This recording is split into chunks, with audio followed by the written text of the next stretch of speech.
So you have a great idea and you come in and see me, and I'm going to ask you a whole bunch of questions and make sure that you have actually thought this all through, because I want to make sure that I'm not leading you astray from the get-go. Some folks come in and they've already got their business plan, and that's great, but if you don't, you have a lot of homework to do. So step one, I mean, maybe I'm a little biased, but finances are pretty critical to every business.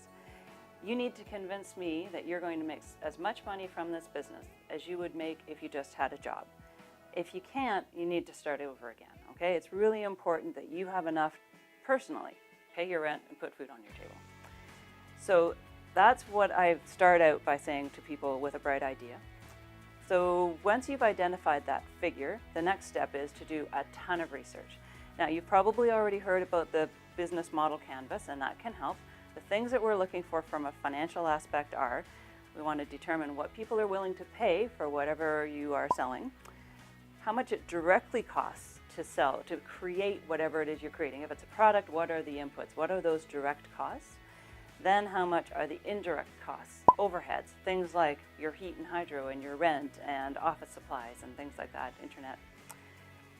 Then once we've gathered all that information, we can run some numbers and figure out what your break-even point is.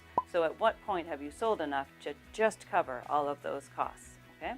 Then the next step is, using that number that we came up with in step one, how much do you have to sell so that you're actually going to have enough at the end of the day to pay yourself? Because that's what this is all about. So you have to figure out what are the level of sales you'll need to reach the take-home pay goal that you set in step number one. Now, once all those numbers are gathered together, our next step is to figure out the cash flow. Almost every business has ebbs and flows. Almost every business, there is a month or two or three where there aren't going to be very many sales at all. Sometimes it's during the summer, sometimes it's at Christmas, sometimes like businesses like accounting, people don't want to talk about doing accounting in December, so business dies off. Every business has a lull. You're going to need to pay those overheads. The rent doesn't go away, and neither does the heat and hydro. So you need to convince me that you're going to have enough cash flow to be able to cover over those dips. So in the lean times, which are typically your startup phase and those off seasons, where is the money coming from? Have you decided to apply for a loan or a line of credit, or do you have family?